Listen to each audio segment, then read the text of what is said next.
sebagai Master Assessor. Yang saya hormati Bapak Ibu pengurus pengelola LSP SMK 1 Surabaya. Yang saya hormati Bapak Ibu peserta Diklat Askom yang diselenggarakan oleh LSP SMK 1 Surabaya. Pertama-tama marilah kita mengaturkan puji syukur kita kehadirat Allah Subhanahu wa taala atas segala limpah rahmat-Nya sehingga pada malam hari ini kita bisa mengadakan Zoom dalam kegiatan pra Diklat Askom, yakni sertifikat internalisasi dalam keadaan sehat walafiat. Selanjutnya salawat dan salam semoga tetap kita tujukan kepada junjungan kita Nabi besar Muhammad sallallahu alaihi wasallam.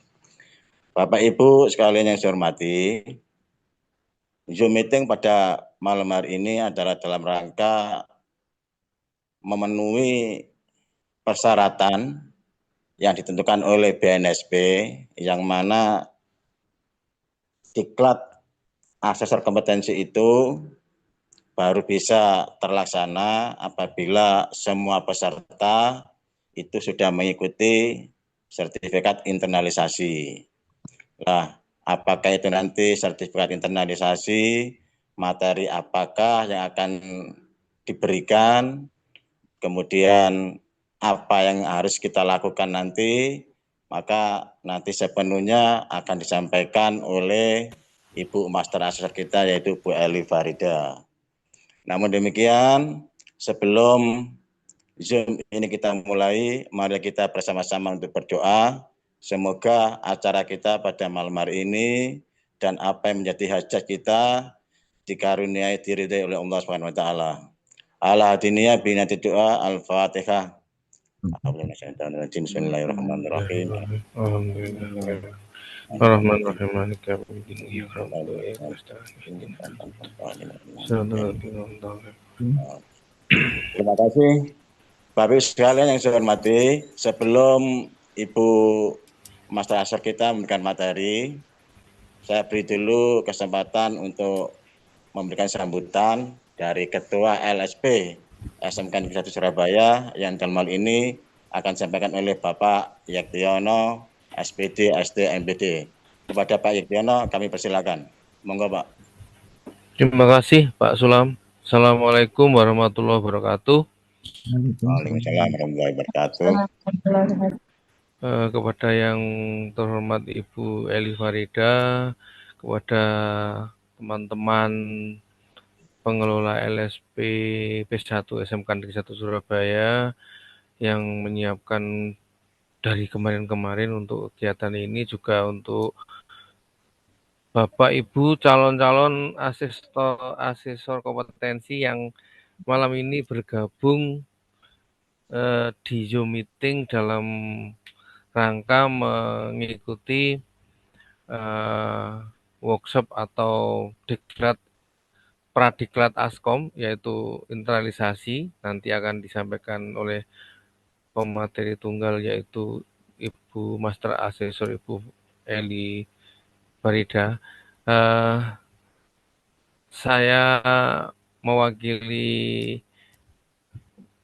LSP SMK Negeri 1 Surabaya menyampaikan terima kasih yang tak terhingga, terutama bil khusus Bu Eli Farida yang bisa menyempatkan jadwal untuk kami melakukan kegiatan ini.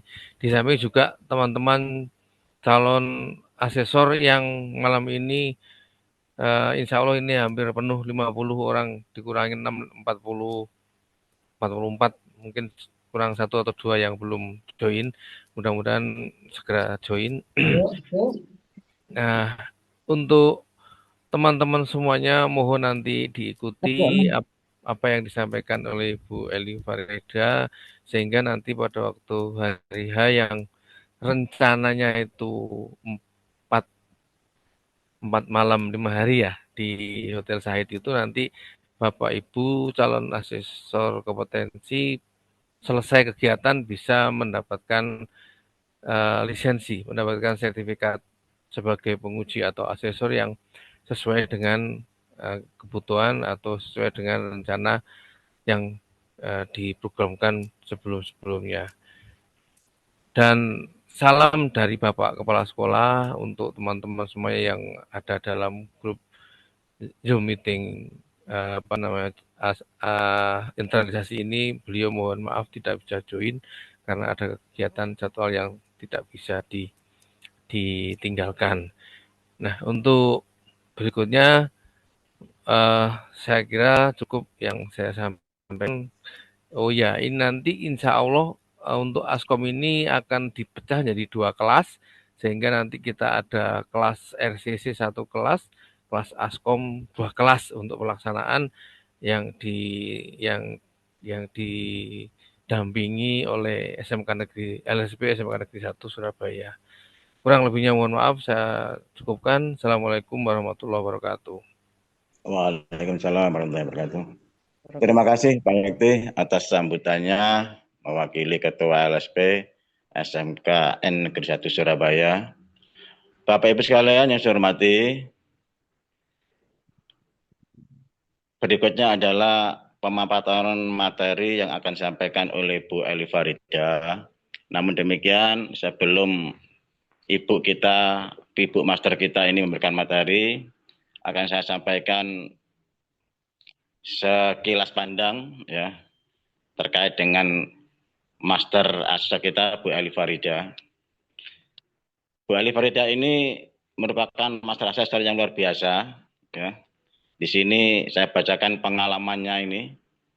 Dari tahun 2004 sampai 2005 itu menjadi guru di jurusan peternakan di SMK Negeri Tutur. Kemudian tahun 25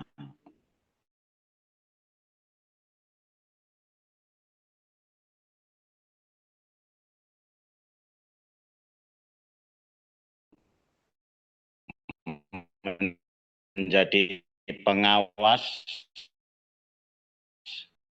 wilayah sampai 2025 sebagai Ketua LSP di LSP SMK Negeri 1 Tutur. Tahun 2024 sebagai dosen di Universitas Tribhuwana Tunggadewi Malang. Tahun 2022 sampai 2025 merupakan pembicara atau praktisi di Dinas Peternakan Kabupaten Pasuruan. Tahun 23 sampai dengan tahun 25 ini menjadi Master Asesor di lembaga BNSP yang menaungi kita semua pada malam hari ini. Untuk jenjang kependidikannya, S1-nya Bu Eli Farida ini didapatkan dari Universitas Brawijaya Malang, jurusan peternakan. Kemudian pada tahun 2005 sampai 2007 mengenyam pendidikan S2 di Institut Teknologi Bandung, jurusan bioteknologi. Dan tahun 2021 sampai dengan 2024 mendapatkan gelar doktornya S3 di Universitas Brawijaya Malang, jurusan Teknologi Produk Hewani. Keahliannya sebagai manajemen peternakan, ya, pertama, yang kedua sebagai pemrosesan produk hewani, yang ketiga sebagai pengembang komunitas dan sertifikasi. Merupakan suatu prestasi yang pengalaman dan prestasi yang luar biasa dari Ibu Master Asesor kita ini, Bu Eli Farida. Terima kasih Bu Eli, sekali lagi atas kesanggupannya, kesediaannya menjadi pendamping kita pada malam hari ini. Mohon teman-teman para calon asesor kompetensi ini diberikan semua yang panjenengan kuasai terkait dengan sertifikat internalisasi, sekalian terkait dengan persiapan para calon asesor kompetensi ini. Untuk lebih lengkapnya, kami persilakan Bu Eli Farida untuk menyampaikan materi. Monggo Bu Eli. Baik, terima kasih Pak Sulam. Apakah suara saya terdengar jelas, Pak Sulam? Ya, bagus, lancar, bagus Bu, jelas. Bismillahirrahmanirrahim. Assalamualaikum warahmatullahi wabarakatuh. Waalaikumsalam warahmatullahi Yang terhormat wabarakatuh. Pak LSP SMK Negeri 1 Surabaya, Pak Yektiono. Salam hormat Bapak. Kemudian Pak Sulam juga sebagai panitia beserta tim juga dari LSB SMK N1 Surabaya dan seluruh Bapak Ibu peserta calon asesor yang malam ini berkenan menyediakan waktu. Terima kasih banyak Bapak Ibu. Syukur Alhamdulillah pada malam hari ini kita bisa berkumpul dalam kegiatan internalisasi yang seharusnya bisa dilaksanakan luring, tetapi karena kita semua saya yakin Bapak Ibu itu juga memiliki kesibukan, jadi kita laksanakan daring. Mudah-mudahan dengan daring ini Bapak Ibu juga sama bisa mendapatkan konsep pemahaman yang sama. Jadi malam ini kita sama-sama belajar dan apabila nanti ada yang kiranya kurang jelas, Bapak Ibu silahkan langsung open mic gitu saja. Kita santai Bapak Ibu, mudah-mudahan nanti malam ini ada sedikit informasi sehingga Bapak Ibu nanti menjalankan kegiatan pelatihan dengan lancar. Saya izin share screen terlebih dahulu pada malam hari ini. Apakah terlihat Bapak dan Ibu? Iya, Bu. Iya, Bu. Lihat, Bu. Baik, Bapak Ibu ya. Baik, Bapak Ibu, kita akan memulai di sini terkait dengan materi internalisasi Bapak Ibu. Nah, di sini kenapa sih kok ada internalisasi? Dulu itu tidak ada Bapak Ibu. Jadi kalau ada pelatihan asesor itu langsung kita itu masuk ke ruangan gitu, langsung masuk dengan arahan dari panitia saja, tetapi banyak sekali kendala yang dihadapi oleh peserta dan juga pengajar. Karena waktu itu sebelum diinternalisasi itu peserta seperti Bapak Ibu sekarang kan belum paham apa-apa. Kecuali mungkin Bapak Ibu ini ada yang sudah pernah asesor tapi pelatihan ulang. Tapi kan kebanyakan peserta pelatihan itu ya 90% adalah orang baru yang belum pernah mengenal namanya sertifikasi. Nah, Bapak Ibu kan ini ingin pelatihan menjadi seorang asesor. Baik itu keinginannya dari diri sendiri ataupun karena menjalankan tugas Bapak Ibu sebagai seorang guru di SMK ataupun di lembaga lain yang memerlukan keterampilan sebagai seorang asesor sehingga Bapak Ibu dikirim untuk mengikuti pelatihan ini. Nah, seperti itu. Maka di sini Bapak Ibu saya jelaskan secara pelan-pelan dan memang internalisasi ini ada berapa tugas yang harus dikumpulkan dan juga ternyata nanti kalau misalnya Bapak Ibu itu nanti pelatihan itu ditanya internalisasinya sama siapa? Loh kok nggak bisa ini, nggak bisa itulah. Nah akhirnya kan nanti selain saya juga panitianya kan jadinya terkesan tidak melaksanakan dengan baik. Maka kita laksanakan dengan baik. Insya Allah tugasnya juga tidak terlalu rumit dan akan memudahkan Bapak Ibu semua. Itu ya. Baik Bapak Ibu, saya mulai. Di sini Bapak Ibu yang pertama, materi internalisasi Bapak Ibu. Kita ada 8 JP, tapi kita mainnya sat-set buat-buat saja. Kalau kiranya ya materi ini kira-kira itu tidak begitu jelimet, maka Bapak Ibu nanti kalau saya tanya gimana Bapak Ibu langsung lanjut ya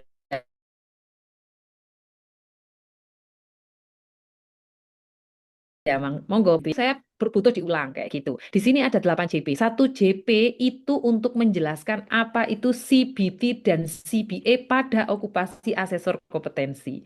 Jadi Bapak Ibu ini nanti akan ikut pelatihan. Pelatihan asesor itu Bapak Ibu akan diberi skema satu skema, yaitu skema okupasi seorang asesor.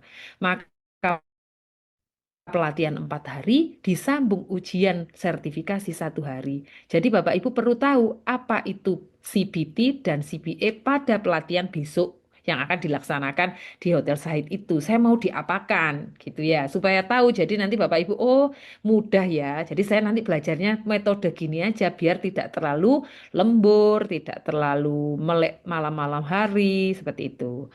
Kemudian Bapak Ibu 4 JP-nya kita akan menginternalisasi mengenai standar kompetensi kerja dan skema. Tadi awal-awal memang kita coba nanya pakai skema apa, memang belum tahu. Bapak Ibu kan baru awal, kecuali yang sudah pernah nggih, atau sebagai pengurus LSP mungkin, bukan asesor tapi sering ikut bekerja di LSP. Pasti akan sering dengar skema, sering dengar standar kompetensi kerja. Tapi karena Bapak Ibu di sini baru, tadi nanya, Bu saya pakai skema ini, SKKNI-nya cara dapatnya gimana? Nah malam ini kita bahas. standar kerja, standar kompetensi kerja itu apa, skema itu apa, kita akan jelaskan secara pelan-pelan, jelas, dan teruntut. Jadi Bapak Ibu kalau nanti ada yang kurang pas, langsung open mic, diulang saja Bu, gitu. Atau yang mana yang kurang pas. Sehingga saya bisa mengukur kecepatan yang saya berikan, gitu. Kuatirnya kecepatan atau terlalu pelan. Kalau terlalu pelan kan yang sudah paham jadinya seperti boring, gitu ya. Kemudian nomor 3, kita akan belajar sedikit tentang bagaimana melayani kegiatan sertifikasi di LSP. Kenapa kok ini jadi bahan di internalisasi? Karena nanti Bapak Ibu supaya tahu asesor ini sebenarnya nanti posisinya ada di mana di LSP ini. Saat berkiprah waktu pelayanan sertifikasi itu kerjanya di bagian apa? Itu di nomor 3. Terus kalau nomor 4 itu kode etik asesor. Nanti saya bacakan mungkin juga bisa dipelajari sendiri gitu ya. Dan terakhir nomor 5 ada evaluasi teori. Ini nanti ada sedikit tugas, tugas 1, tugas 2, tugas 3. Makanya saya beri waktu Bapak Ibu jeda-jeda Zoom-nya supaya tidak berat. Kalau malam ini Zoom besok sudah saya tagih tugasnya, khawatirnya kan besok juga masih mengajar dan seterusnya. Baik, lanjut. Ini berikutnya. Masuk ke yang nomor 1, Bapak Ibu. CBT dan CBA. Nah, ini Bapak Ibu ya. Apa itu CBT dan CBA okupasi asesor kompetensi? Di sini, Bapak Ibu, kita coba ya ke bawah. Siapa sih asesor kompetensi, Bapak Ibu? Bapak Ibu adalah dan mendapat penugasan resmi dari LSP garis miring BNSP. Karena LSP ini adalah kepanjantanganan BNSP Bapak Ibu. Maka Bapak Ibu kalau sudah jadi asesor itu Bapak Ibu memiliki kompetensi dan dapat tugas dari LSP atau BNSP untuk melakukan atau dan memberikan penilaian dalam sebuah uji kompetensi yang memerlukan asesor mengumpul itu ada di asesor kompetensi profesional. Dan untuk menjadi asesor kompetensi harus mengikuti secara lengkap program pelatihan atau workplace asesor training kompetensi. Jadi pelatihannya 4 hari, sertifikasinya atau ujiannya 1 hari yang dilaksanakan oleh program pelatihan dan dilisensi oleh BNSP, disetujui. Biasanya ini pelaksananya itu langsung hubungannya dengan BNSP. Jadi kalau LSP SMKN 1 Surabaya ini bisa menyelenggarakan pelatihan, maka nanti yang mengeluarkan sertifikat itu BNSP. Jadi LSP SMKN 1 Surabaya ini pelaksana yang bekerja sama dengan BNSP. Begitu.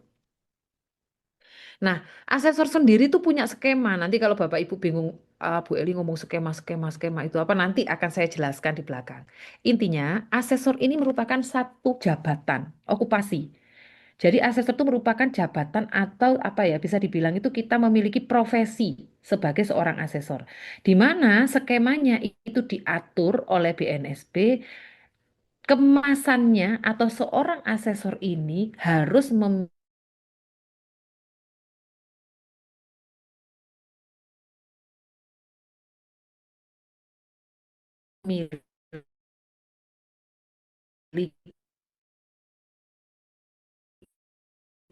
tim asesor. Nanti file skemanya saya kirim ke grup gitu ya. Jadi Bapak Ibu bisa baca.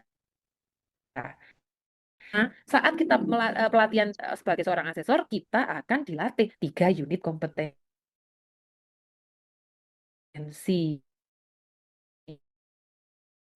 Di mana coba ada SKKNI nomor 333 tahun 2020.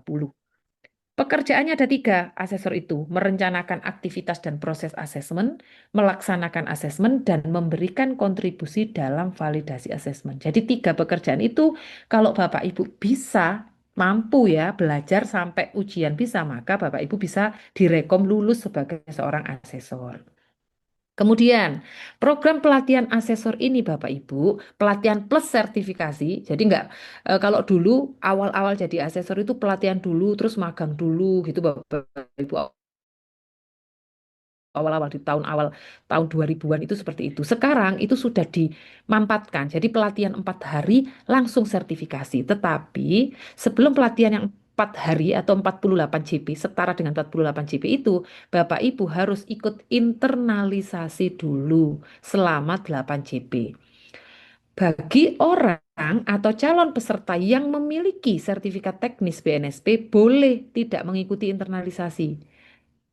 Karena diharapkan orang yang memiliki sertifikat teknis itu memahami, mengerti apa itu unit kompetensi, apa itu skema, apa itu SKKNI, dan seterusnya.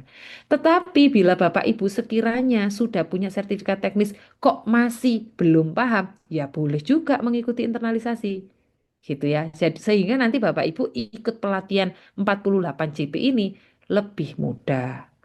Kemudian terakhir ada sertifikasi atau ujiannya.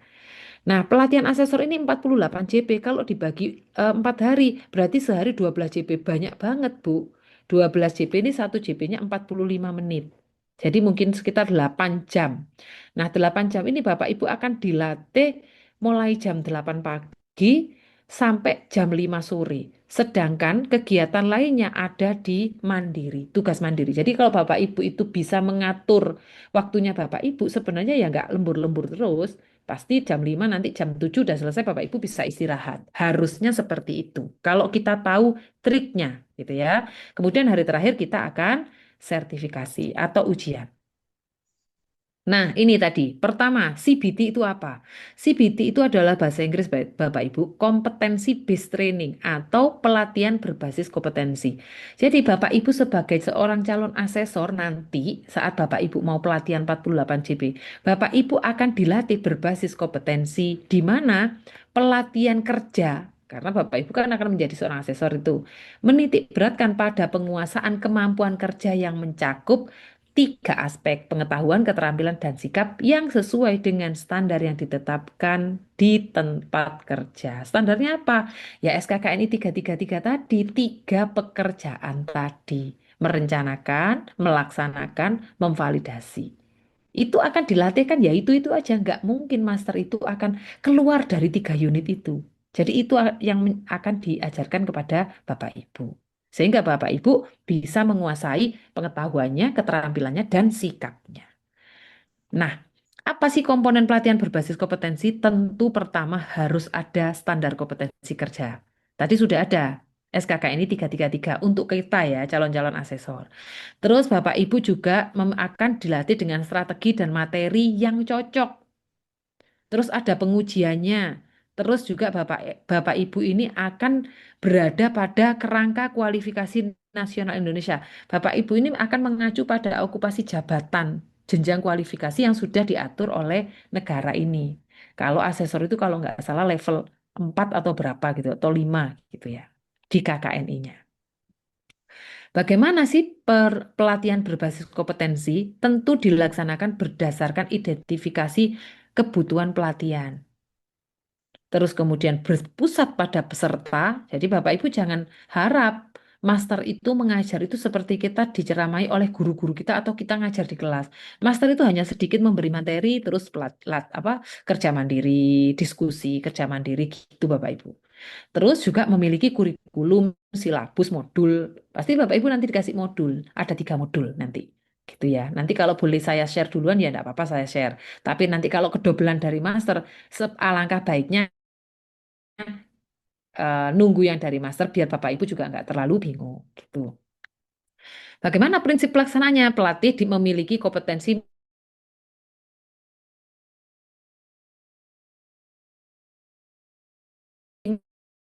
metodologi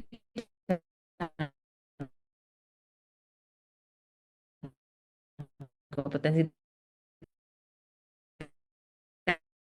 teknis, master-master yang akan mengajar Bapak Ibu itu metodologi. Jadi lembaga pelatihan yang terintegrasi atau terakreditasi nasional. Kalau LSP SMKN 1 Surabaya itu terintegrasi dengan BNSP. Jadi boleh melaksanakan. Terus memiliki fasilitas sarana dan prasarana yang memadai. Kalau sudah bicara dilaksanakan di hotel, pasti hotel akan memberikan sarana dan prasarana yang memadai. Baik ruangannya tata letak kursi sudah diatur, biasanya U-shape ya, berbentuk U gitu ya. Terus ada LCD, ada mic dan sebagainya, hingga Bapak Ibu kalau dahar makan itu dekat, kemudian istirahat juga nggak terlalu jauh sehingga Bapak Ibu bisa konsentrasi.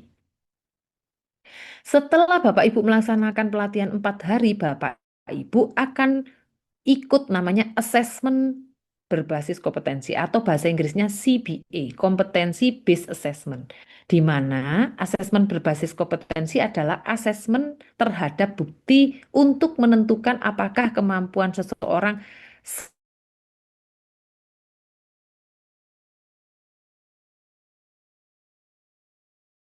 saat ini, saat Bapak Ibu diuji nanti, itu sesuai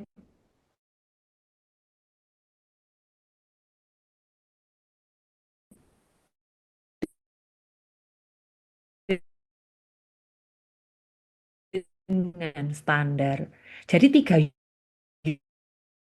unit pekerjaan tadi Bapak Ibu ya diuji 3 unit sudah lulus gitu. Nanti standarnya kita beritahukan. Ya, gitunya. Tentu Bapak Ibu pertama namanya filosofi nggak boleh apa diwakilkan, nggak boleh. Pelatihan Bapak Ibu izin.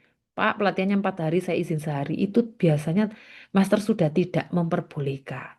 Karena kehilangan nanti banyak. Karena tugasnya ya cukup padat, Bapak Ibu. Nah, sebenarnya kompetensi itu apa? Bapak Ibu kan nanti jadi namanya asesor, tapi belakangnya ada, kan asesor itu banyak. Ada asesor ban PT, asesor ban eh, ban SM, ya, Badan Akreditasi Nasional Sekolah dan Madrasah. Jadi itu banyak asesor. Tapi kita sekarang mau pelatihan asesor kompetensi, ASKOM, gitu kan. Nah, kompetensi sendiri apa? Yaitu kemampuan kerja setiap individu yang mencakup 3 aspek tadi: pengetahuan, keterampilan, dan sikap kerja yang sesuai dengan standar yang ditetapkan. Jadi kita itu akan menguji keterampilan seseorang nanti hasilnya, gitu ya. Kalau asesor badan akreditasi kan menguji lembaga, kayak menguji akreditasinya sekolah ini sudah sesuai apa belum, itu asesor ban SM. Tapi kalau kita nanti jadi asesor kompetensi.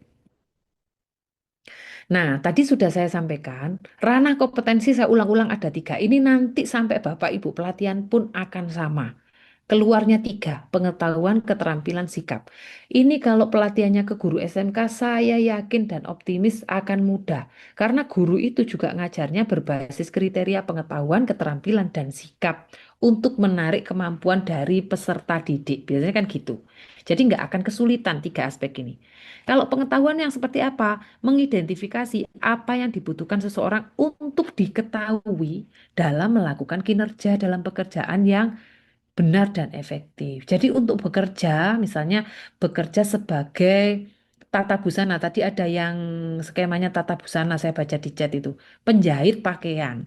Maka dia harus tahu, punya pengetahuan benang, kain, jenis-jenis kain, jenis-jenis benang, jenis-jenis mesin jahit, itu harus punya. Kedua, keterampilan di mana mendeskripsikan aplikasi dari pengetahuan pada situasi di mana pengetahuan itu dirubah menjadi hasil yang dibutuhkan di tempat kerja. Bagaimana sih aplikasi benang ini di kain ini? Bagaimana jahit dengan mesin yang A tadi? Bagaimana jahit dengan mesin B? Itu sudah dipraktekkan, itu namanya keterampilan. Dan sikap itu sebagai alasan dibalik kebutuhan pengetahuan tertentu dan mengapa keterampilan dilakukan dengan cara tertentu. Bapak Ibu pernahkah terfikir, Bapak Ibu semua, bahwa kalau kita lihat sikap-sikap pekerja dari pekerjaan satu ke yang lain itu pasti berbeda. Bapak Ibu ingat sikap ini jangan double persepsi ya. Sikap kalau kita di sekolah itu biasanya biasa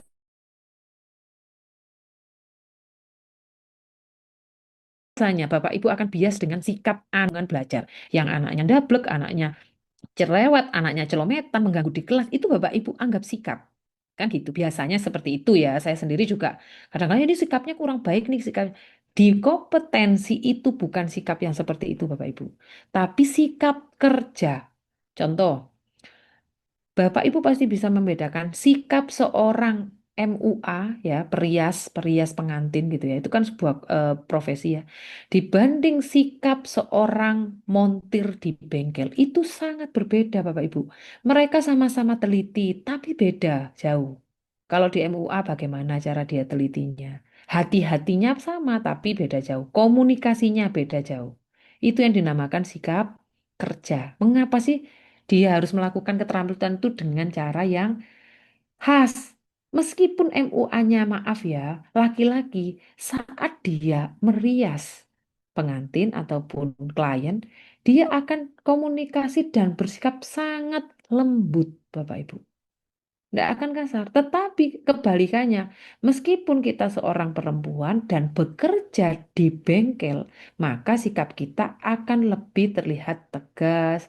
Terus kemudian juga berbicara dengan nada yang lebih tinggi karena sudah terbiasa dengan background mesin-mesin dan seterusnya. Itu namanya sikap kerja. Lanjut.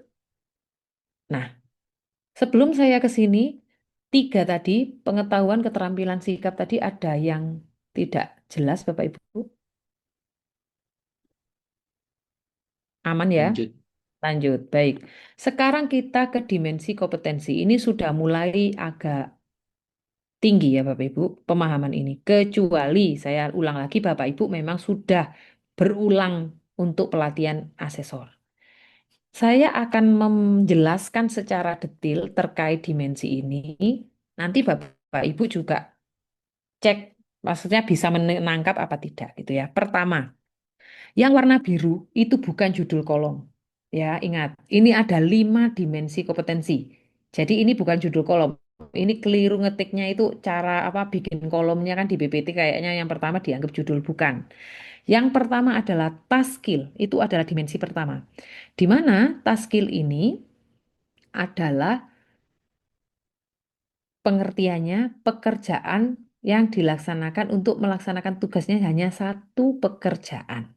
Saya akan menganalogikan sehingga Bapak Ibu nanti bisa paham. Saya analogikan ini adalah pekerjaan sebagai office boy. Ya, office boy itu anggap aja cleaning service. Ya, TS melaksanakan tugas individu, menyapu aja itu tugas individu, satu tugas. Kemudian task management skill. Saat Bapak Ibu memerintahkan si office boy atau cleaning service pekerjaan tertentu, yaitu membersihkan ruang guru, anggap gitu ya, maka dia akan mengelola sejumlah tugas dalam satu pekerjaan. Misalkan dia akan, karena menyapu itu tadi bagian dari TMS, mengapa membersihkan ruang guru, maka dia untuk membersihkan ruang guru, dia akan memulai beberapa tugas ditata sama dia. Pertama mungkin merapikan meja, kemudian setelah itu kebus-kebus, setelah itu dia apa-apa, terakhir nyapu, terakhir kemudian ngepel. Selesai, finish. Mungkin membersihkan kaca dan lain sebagainya. Pokoknya dia menata, mengelola sejumlah tugas dalam satu pekerjaan secara berurutan dan sistematis. Mengelola pokoknya, nggak amburadul. Membersihkan ruang guru itu nggak habis nyapu, lupa bersihin kaca, terus balik lagi ke lantai nggak. Jadi dia bisa mengelola. Ingat ya, jadi job role-nya jalan. SOP-nya dia sudah jalan. Itu task management skill. Kemudian naik lagi ke level berikutnya atau bisa dikatakan dimensi ketiga, itu namanya contingency management skill. Kemampuan merespon dan mengelola ketidakberaturan dan masalah-masalah dalam pekerjaan rutin. Dia sebagai office boy, rutinitasnya membersihkan ruang guru tiap hari. Ternyata di hari-hari berikutnya ya ada satu problem saat dia melaksanakan pekerjaannya. Contoh, problemnya cikraknya untuk membuang sampah, cikrak yang biasa dipakai nyapu patah atau tidak tahu kemarin dibuat mainan anak-anak sehingga hilang. Dia kan masih tetap harus ngelaksanain pekerjaan membersihkan ruang guru. Akhirnya dia itu kan itu tidak beraturan ya, nggak setiap hari cikraknya hilang gitu. Akhirnya dia berinisiatif. Ya sudah saat saya mau membuang sampah, saya pakai sobekan kardus saja. Untuk menampung sampah-sampah ini tak buang ke tempat sampah. Beres dan pekerjaan membersihkan ruang guru tetap jalan. Dia bisa CMS, problem solving. Kalau ada masalah atau ketidakberaturan di kondisi hariannya. Jadi kalau teratur ya enggak. Kalau teratur, masalah-masalah itu terjadi tapi teratur. Contoh, mesin jahit.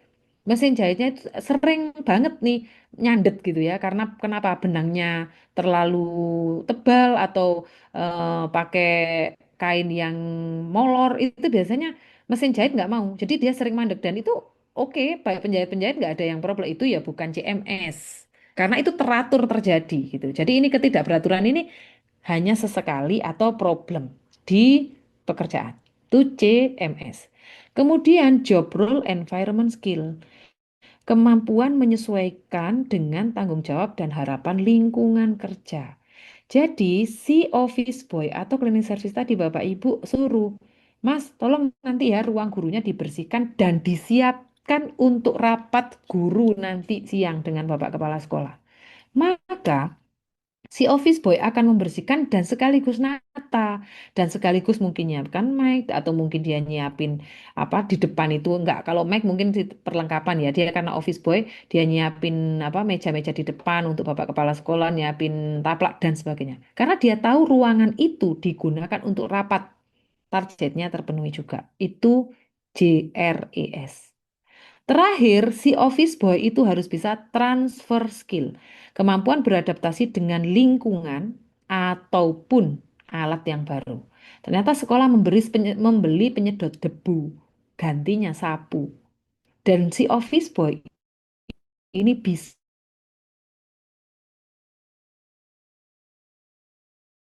penyedot debu bisa, maka dia bisa yang namanya transfer skill. Itu analoginya. Bapak Ibu langsung tarik ke jurusannya Bapak Ibu masing-masing.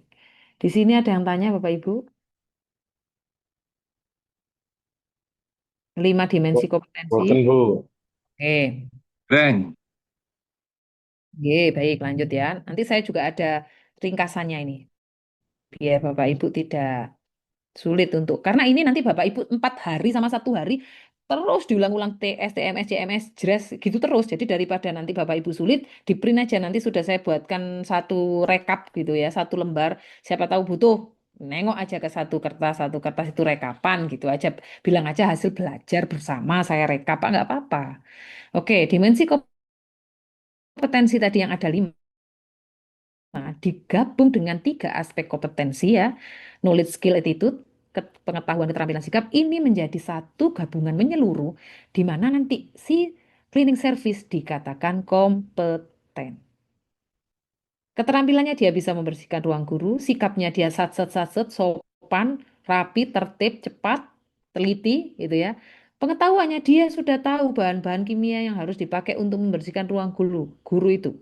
Kalau yang sebelah sana Wipol, sebelah sini Superpel, sebelah sini ini pengetahuan semua cara mengoperasikan mesin penyedot debu bisa semua. Hingga 5 dimensi dia bisa semua, maka dia dinyatakan kompeten. Itu pada pekerjaan paling statusnya tuh levelnya paling rendah, apalagi nanti paling tinggi, apalagi kita seorang guru itu levelnya sudah 5 6 gitu ya. S1, S2, S3 itu sampai level 9. Semua ini harus bisa dilaksanakan oleh orang yang kompeten tadi. Lanjut. Nah, ini Bapak Ibu, ini sandingan penerapan SKKNI dengan SOP industri, sistem diklat, dan sertifikasi. Saya tidak membahas ini ya, karena di sini nanti Bapak Ibu akan belajar tentang SKKNI, terus kalau di sekolah itu seperti apa sih SKKNI lah. SKKNI aja Bapak Ibu belum tahu kan, karena kan belum belajar dengan saya. Kok yo langsung tak sandingkan dengan pendidikan ya, paling Bapak Ibu tambah bingung gitu ya. Jadi saya skip, nanti boleh saya ulang gitu. Baik. Sekarang kita masuk ke materi kedua, yaitu internalisasi standar kompetensi kerja dan skema sertifikasi. Nah, ini nanti Bapak Ibu harus sudah mulai. Saya minta kemarin itu disiapkan skema dan SKKNI.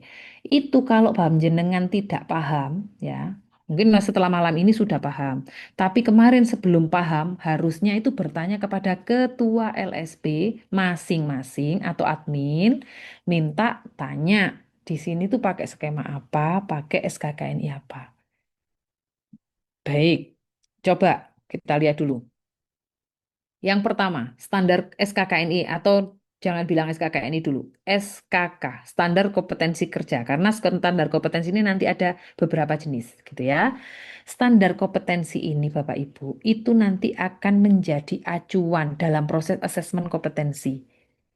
Ya kan?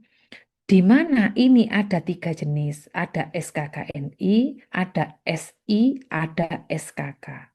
Jadi standar kompetensi kerja itu kasarannya ya, kasarannya. Kalau misalkan kita seorang guru, itu guru harus bisa apa itu sudah ada standarnya.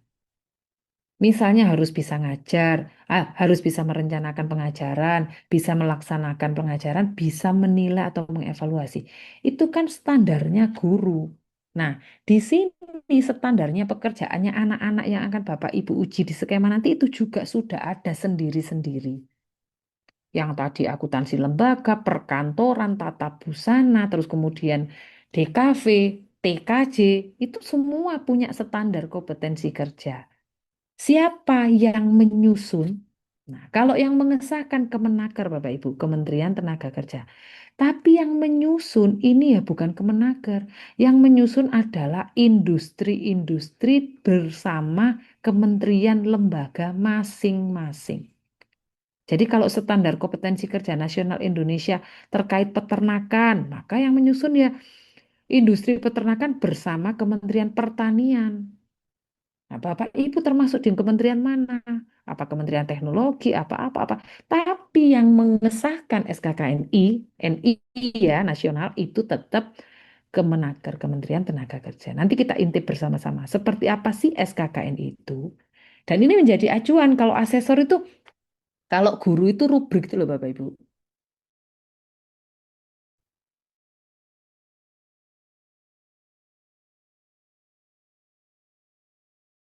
Bikin guru sendiri. Di mana rubrik ini kan larinya capaian pembelajaran kan gitu kalau guru. Kalau asesor lebih mudah karena SKKNI-nya standarnya sudah ada. Standarnya nanti kita itu sangat-sangat lengkap. Coba ya. Nah, tadi sudah saya sampaikan, standar kompetensi kerja ada 3 jenis. SKKNI, SKI, SKK.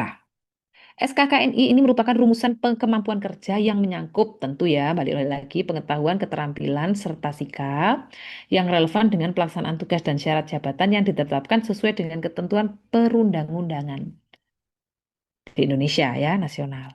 Kalau internasional ini standar yang dikembangkan oleh organisasi standarisasi internasional. Standar internasional dapat diperoleh untuk dipergunakan sebagai bahan pertimbangan dan berlaku di seluruh dunia. Kalau internasional, kalau SKKNI ya khusus standar kompetensi kerja di Indonesia aja gitu. Terakhir ada standar kompetensi khusus di mana ini dikembangkan khusus oleh organisasi atau otoritas khusus bagi komunitas spesifik juga atau dalam bentuk jurnal biasanya. Contoh, SKK Pedalangan Jawa Tengah, Jogja. Bagaimana sih seorang dalang di Jogja itu sudah diatur di SKK khusus gitu ya. Jadi yang mengakses ya hanya komunitas-komunitas khusus tadi, organisasi yang spesifik gitu ya. Itu contoh SKK. Kalau SKK ini banyak nanti kita buka. Nah, ini adalah struktur dari SKKNI. Jadi daripada ke sini saya izin langsung membuka SKKNI yang asli gitu ya, biar Bapak Ibu tidak bingung. Saya bukakan dulu sebentar Bapak Ibu. SKKNI-nya punyanya DKV. Kalau misalnya Bapak Ibu tidak sesuai ya tidak apa-apa Bapak Ibu. Ini cuma contoh saja ya. Jadi tidak perlu kok bukan punya saya Bu, tidak apa-apa. Nanti Bapak Ibu bisa cek punya Bapak Ibu. Sudah keluar Bapak Ibu di layar? Sudah. Baik. SKKNI itu Bapak Ibu ya, cirinya itu mesti berlogo Garuda terus ada Menteri Tenaga Kerja. Gitu ya. Itu contohnya SKKNI. Yang tadi di PPT itu yang kita bahas itu nanti di bawah. Ini mesti SK-nya ya seperti ini Bapak Ibu. Tapi kalau sudah turun ke bawah, ya bawah sekali itu pasti ini sudah dijelaskan siapa yang menyusun, apa saja unit-unitnya, ada kode unit dan lain sebagainya. Nah, ini pasti nanti bunyinya gini. Nah, ini salah satu pekerjaan di bidang DKV. Kalau kita mengacu pada standarnya DKV. Yaitu pekerjaan, jadi judul unit itu pekerjaan. Memeriksa perangkat kamera. Ini judul pekerjaan. Memeriksa perangkat kamera. Ya. Kalau pengen tahu saja ini pekerjaan apa ya ini ya ada deskripsi pekerjaan ini berhubungan dengan pengetahuan keterampilan sikap yang dibutuhkan dalam mempersiapkan kamera pada saat akan melakukan pemotretan. Ini sebuah SKKN itu kayak gini modelnya. Jadi kalau Bapak Ibu nyari terkait elemen nanti waktu pelatihan, kriteria unjuk kerja, jangan nyari di skema, enggak ada. Adanya di SKKNI. Setelah ada kode unit, judul unit, deskripsi, pasti ada elemen. Ini merupakan langkah-langkah pekerjaan. Dan KUK, ini adalah kriteria unjuk kerja standar atau langkah urutan dalam melaksanakan langkah-langkah kerja. Setelah itu ke bawah terus ada batasan variabel, peralatan dan perlengkapan yang dibutuhkan untuk mengerjakan ini, persiapan kamera ini. Terus kemudian pengetahuan dan keterampilan yang dibutuhkan untuk mempersiapkan kamera itu jelas Bapak Ibu di SKK ini. Kalau mau menyiapkan kamera, butuh apa? Pengetahuannya. Bentar ya Bapak Ibu, ini kayaknya loncat deh. Sebentar. Nah kan loncat, loncat kayaknya sebentar Bapak Ibu. Kok nggak sama gitu? Bentar ya.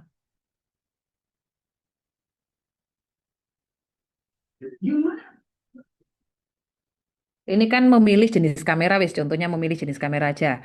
Kalau kita tarik ke bawah, memilih jenis kamera ini Bapak Ibu, pengetahuan yang dan keterampilan diperlukan, pengetahuan jenis dan fungsi kamera, jenis dan fungsi lensa, jenis dan fungsi peralatan penunjang. Itu pengetahuan yang dibutuhkan. Kalau keterampilan, mengenali kondisi, lokasi pemotretan, sikapnya bagaimana, ada semua. Pokoknya kalau sudah bicara elemen, KUK, pengetahuan, peralatan, kelengkapan ini ada semua. Untuk kamera misalnya, memilih jenis kamera ada butuh lampu, tripod, tas, tali dan sebagainya. Hingga nanti di semua SKKN ini berakhir ada yang namanya aspek kritis. Ini. Aspek kritis itu gimana sih Bapak Ibu ya? Kasarannya kita bicara aspek kritis. Aspek kritis itu kalau biasanya manusia itu dibilang kritis, waduh ini sudah kondisi kritis, kondisi sudah bahaya, genting. Demikian juga dengan aspek kritis di sebuah kompetensi. Jadi aspek kritis ini kalau tidak dilakukan oleh pekerja atau asesi maka bisa menjadikan pekerjaan ini gagal. Nah, contoh, tadi kan memilih kamera. Aspek kritisnya apa? Ketepatan dalam memilih bodi kamera dan lensa sesuai kebutuhan. Kalau bodi dan lensanya nggak sesuai, milihnya nggak tepat, bisakah kamera itu dipakai untuk moto di outdoor misalnya? Padahal kebutuhannya mau motret di outdoor, dia milih bodi kameranya terlalu kecil lah atau bagaimana, saya nggak ngerti, lensanya juga keliru. Akhirnya dia gagal di kegiatan memilih kamera. Ini namanya aspek kritis. Ini ada di SKKNI bagian akhir. Dari sini ada pertanyaan, karena nanti tugas pertama akan menganalisis aspek kritis pada masing-masing unit kompetensi. Dari sini ada pertanyaan dulu. Belum, Bu. Belum Saya ya. tanya di Baik. chat, Bu. Mohon izin, Bu. Mohon maaf, Bu. Silakan di chat tadi. Bentar, saya cek dulu. Oh ya, apakah ini file gift semua? Pokoknya SMK, kalau SMK ya, bicara SMK bukan yang lain, bukan di luar SMK. Baik skema maupun SKKNI, semua given dari pemerintah. Nggak ada yang nyusun. Tapi kalau non SMK, P3, nanti kan ada LSPP 1, P2, P3, itu skemanya yang buat. Tapi kalau SKKNI nggak ada yang bisa buat, kecuali memang sudah ada konsensus atau pertemuan khusus untuk membuat atau memperbarui SKKNI. Jadi kalau sudah diputuskan oleh kementerian, ya sudah, nggak bisa kita otak-atik gitu ya. Oke, lanjut. Kita lanjut dulu ke sini dulu Bapak Ibu, sebentar.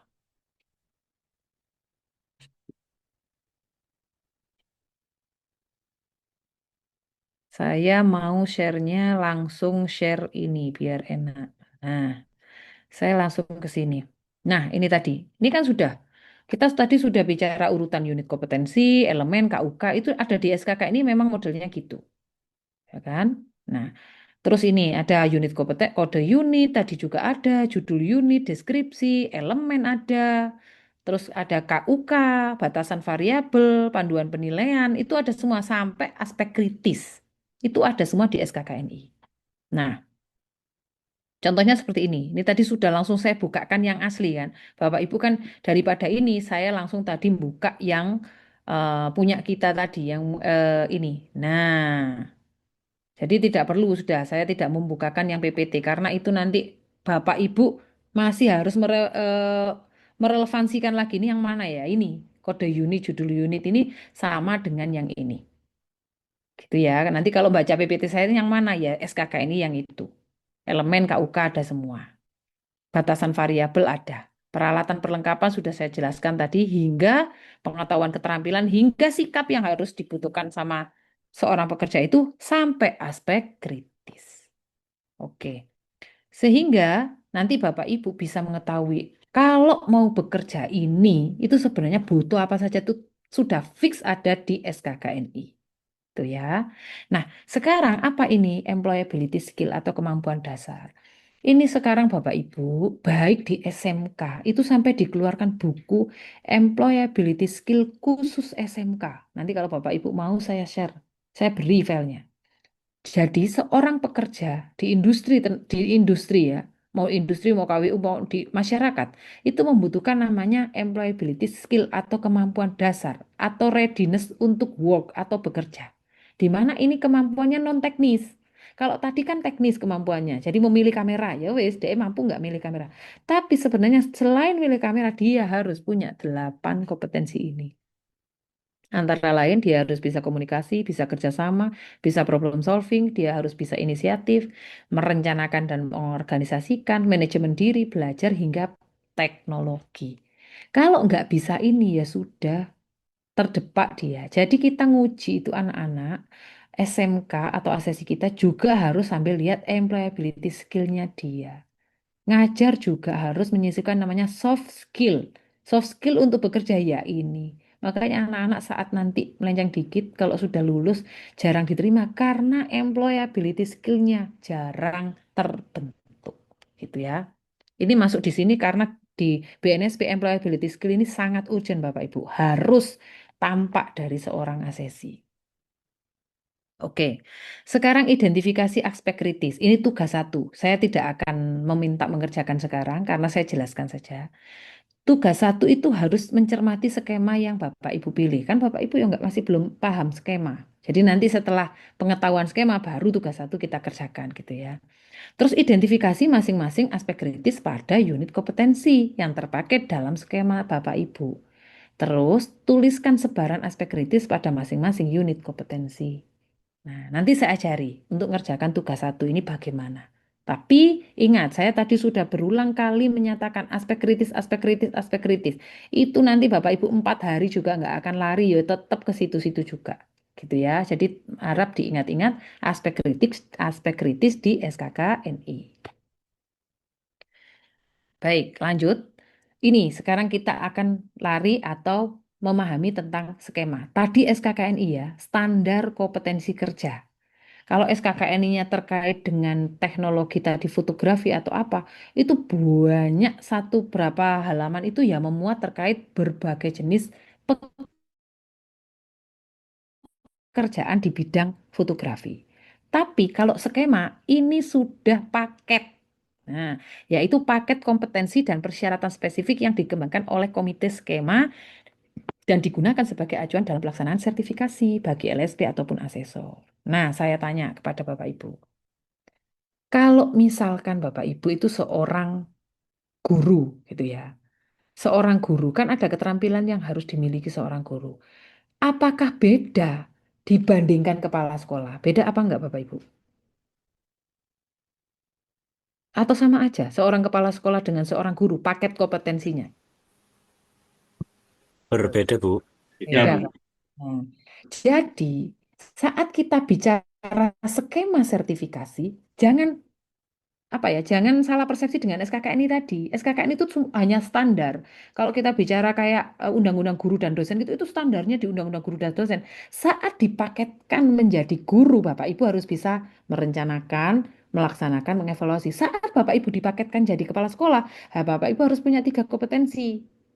Kompetensi manajerial, kompetensi ini, kewirausahaan. Kan gitu. Kan sudah beda-beda paket, paket, paket. Nah, sekarang kita akan berada di paket itu. Paket yang Bapak Ibu nanti akan kerjakan di pelatihan. Makanya paket itu tadi Bapak Ibu sudah ada yang jawab. Saya pakai paket desain grafis junior atau apa tadi. Nah, itu namanya skema. Coba kita lihat. Nah, ini. Skema sertifikasi Bapak Ibu di Indonesia itu dikenal ada 3 jenis. Ya, yang pertama itu namanya skema berdasar KKNI.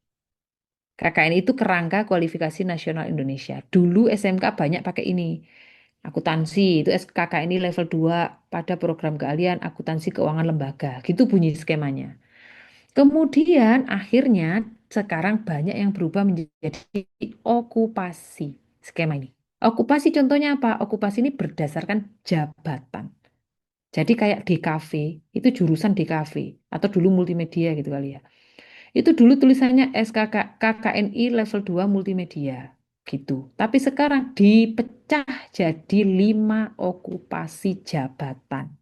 Mulai konten kreator junior, fotografer junior, desain grafis, dan seterusnya. Mengacu pada jabatan-jabatan yang nantinya akan diemban oleh lulusan tersebut. Jadi nggak campur aduk kayak dulu, tapi masih ada skema yang berbasis KKNI masih ada. Tapi tidak banyak, di SMK masih ada. Jadi kalau Bapak Ibu masih pakai KKNI, ya enggak ada masalah. Gitu ya. Terus kemudian skema terakhir berdasarkan klaster. Ini pemaketannya lebih lebih sempit, lebih sempit, lebih sempit. Biasanya kebutuhan industri. Contoh, skema sertifikasi klaster MC, Master of Ceremony. Jadi MC nggak butuh jabatan. Dia hanya butuh satu keterampilan MC. Dibuatkanlah skemanya, hanya butuh 3 keterampilan atau 3 pekerjaan. Mengelola event, menjadi MC, melaksanakan laporan pers. Itu tiga pekerjaannya MC. Kalau dia mampu, ya berarti lulus jadi MC. Gitu kalau klaster. Monggo Pak, yang raise hand Pak. Silakan Pak. Iya, terima kasih Bu Eli. Ngapunten. Sebelum saya tersesat lebih jauh ini Bu sama teman-teman satu sekolah ini Bu. Eh, LSP kami sebenarnya ngerti Bu, apa lisensi LSP-nya. Terus asesornya juga baru semua, termasuk saya.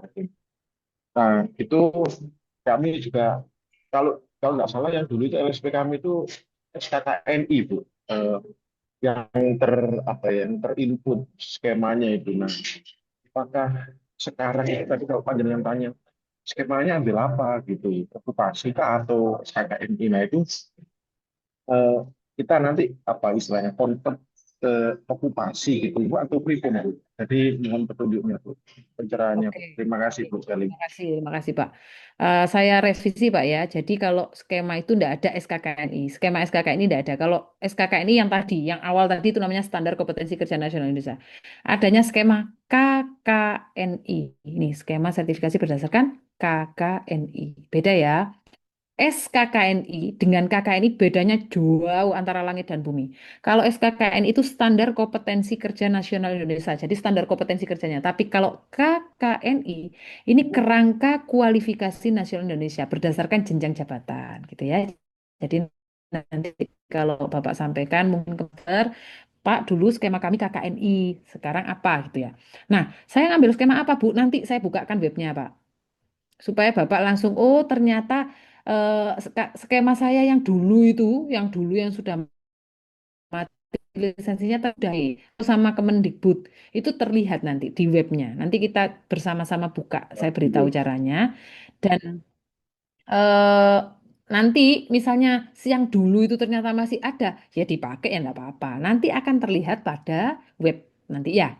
Oke ya Pak ya. Tenang, tidak akan kesasar. Belum sampai situ ya. Baik, kita lanjut dulu. Nanti setelah ini saya Terima bukakan. kasih, Bu. Baik. Nah, ini susunan skema. Susunan skema ada halaman depan, latar belakang, dan seterusnya, dan seterusnya. Ini mau saya bukakan yang langsung aja, Pak. Nah, ini tadi. Jadi saya nggak usah buka-buka yang apa kasarannya yang itu. Jadi langsung saya tunjukin kepada Bapak, Ibu, kayak gini nih bentuknya skema. Ya, skema itu kebanyakan ya, saya tidak bilang semuanya, itu tidak logo Garuda, logonya BNSP sama Kemendikbud, Kemenristek. Karena kemarin kita masih ikut Kemenristek ini anunya. Dan di sini itu sudah langsung judulnya jelas, skema sertifikasi. Nah, ini wis mau itu okupasi, tak mau KKN ini ada di sini. Kalau yang saya buka berarti jelas-jelas wis fix okupasi. Apa? Fotografer junior. Ini halaman depan. Jadi halaman depan ini sudah wis gak bisa di otak-atik ya. Jadi maksudnya itu ini halaman depan tadi cover. Habis cover di sini ada lembar. Loh, saya nggak. Ah, lembar pengesahan ya. Habis lembar pengesahan terus di sini ada namanya skema ini mengacu pada SKKNI nomor berapa itu dari sini Pak. Saya buka. Jadi Bapak Ibu semua yang ada di Zoom ini tolong nanti jangan nanya jangan nanya lagi ya. Jangan bingung lagi. Bu, saya punya skema, Bu. Terus SKKNI-nya kemana ya, Bu? Itu ada di sini Bapak Ibu, halaman 3. Itu sudah langsung ini loh. Ada tulisan mengacu pada. Wes, ini sudah pasti ada di semua skema, Bapak. Mengacu pada apa? SKKNI cuman di sini itu diperpanjang namanya Standar Kompetensi Kerja Nasional nomor 133 tahun 2019. Jadi nanti tergantung Bapak Ibu nemukan yang mana dulu. Yang pasti saya minta harus nemukan skemanya dulu. Kalau sudah nemu skema, pasti nyari SKKN-nya lebih mudah. Gitu ya. Yang belum punya nanti gampang. Saya carikan, maksudnya saya bantu cara nyarinya seperti apa SKKNI. Sorry, skema. Ya. Setelah itu, halaman pertama nomor 1.1 jelas latar belakang, 2 ruang lingkup, 3 tujuan sertifikasi, 4 acuan normatif, 5 pemaketan, Pak. Pengemasan. Ini yang saya bilang tadi. Nah, ini jadi apa ini? Fotografer junior skema ini. Seorang fotografer junior itu harus bisa 13 unit. 13 pekerjaan. Yang lain monggo diresapi di masing-masing jurusan ya. Saya jelaskan satu gitu.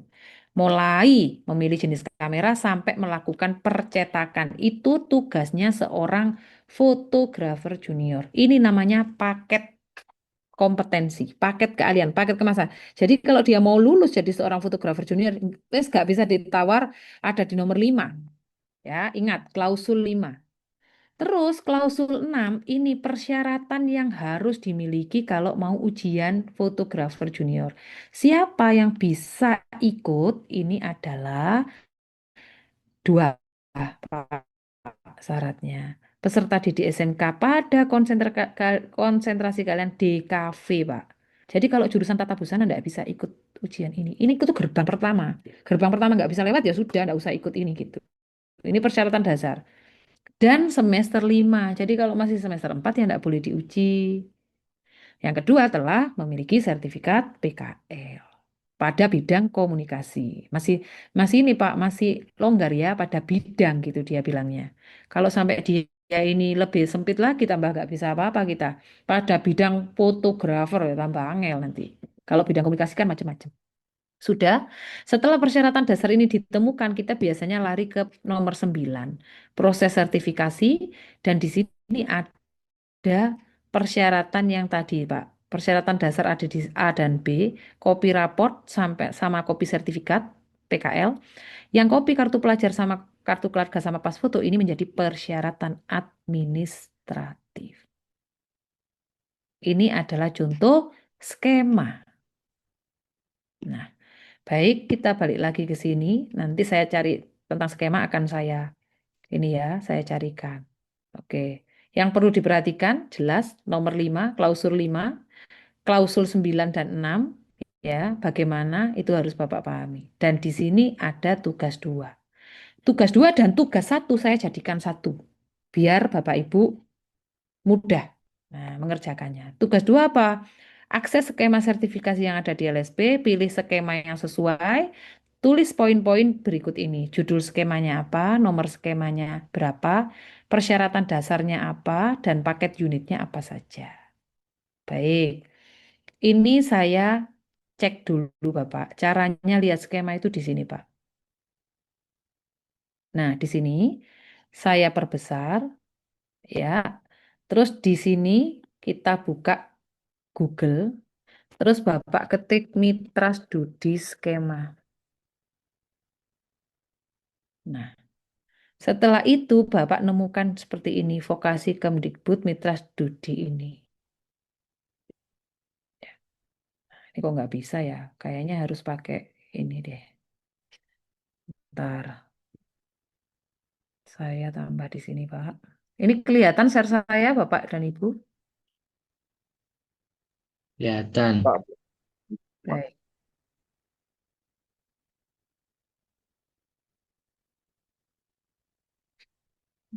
Ini.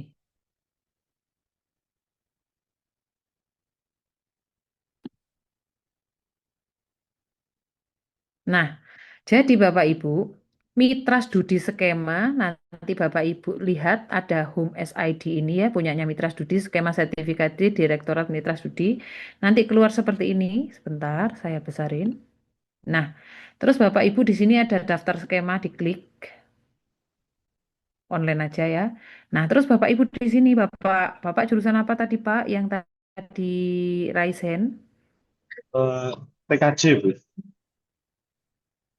Oke, kita cari semua skema ya, baik itu kualifikasi atau okupasi, aman, semuanya kita coba. Terus bidang keahliannya, kalau TKJ itu masuk apa? Atau sini aja deh langsung wis, teknik, nggak bisa ya, sebentar. Ini harus tahu bidangnya nih Pak. Bidangnya adalah teknologi informasi bukan? Iya, informasi. Coba ya. Ini teknik jaringan komputer, bukan? Iya, Bu, PJKT TKJ. betul, nggih. Iya, Bu. PJKT. Nah, ini Pak. Ini adalah kalau keliru Bapak bisa cari-cari terus di sini. Ini skema yang aktif Pak, miliknya Mitras ya. Ini teknik komputer dan jaringan Pak ya. Ini Pak yang saya kasih kursus ini mudah-mudahan kelihatan ya. Ini ada okupasi judulnya skema sertifikasi okupasi Junior Cloud Engineer. Terus kemudian okupasi Junior Teknisi K3 Ketinggian. Terus kemudian apalagi pilih tuh Pak yang cocok. Misalnya ini skema sertifikasi okupasi IT Security Management Administrator. Nggak ada yang cocok ya Pak ya? Ada nggak Pak? Ada, Bu, ada yang cocok, Bu. Contohnya Pak, yang mana misalnya? Eh, bisa yang paling bawah itu bisa juga, Bu, security management administrator, Bu. Oke, misal ini ya Pak ya, misal ya Pak ya. Ini langsung saya klik gitu ya.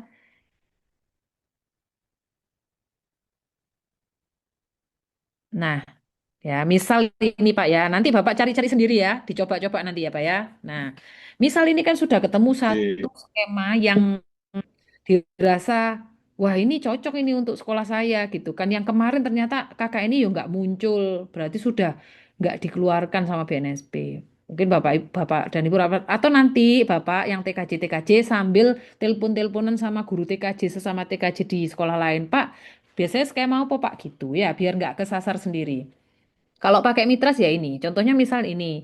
Nanti Bapak ini bisa download, pakai logo download. Kemudian nanti tugasnya sama, akan saya praktekkan sekarang mengerjakan tugas. Karena Bapak nanti akan tahu, contoh ini Pak. Nah, pada skema sertifikasi okupasi IT Security Management Administrator, ini mengacu kepada apa? Di sini sudah terlihat Pak, di sini Pak.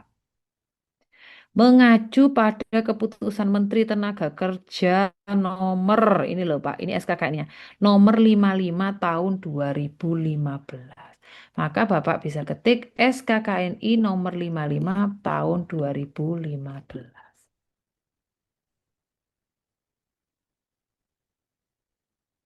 Iya, sudah. Terus diklik. Kalau dia sudah sesuai, Pak, gambarnya logo Garuda, terus bis itu nomornya juga sama, dan yang paling plek ya, kalau Bapak menemukan SKK ini yang tepat, itu adalah ininya sama. Nah, ini loh, J620. Nah, itu sama ada di sini, maka bisa dipakai nanti SKK ininya. Ya, sebentar. Kok lemot? Mas, Sambil tanya, Bu. Berarti dalam satu LSP itu ada 8 jurusan atau 8 asesor yang berbeda jurusan. Nah itu beda, tiap jurusan ada yang okupasi, ada yang KKNI itu bisa terjadi gitu Bu ya, atau harus sama satu LSP okupasi semua gitu Bu. jadi gini, misalkan dalam satu sekolah Pak ya, dalam satu sekolah itu wes anggap aja ada 4 jurusan lah, 4 jurusan yang berbeda. Ternyata setelah melihat Mitra Studi ini tadi, si Mitra Studi yang ini nih, yang sebentar ya, bentar Pak, saya buka ini.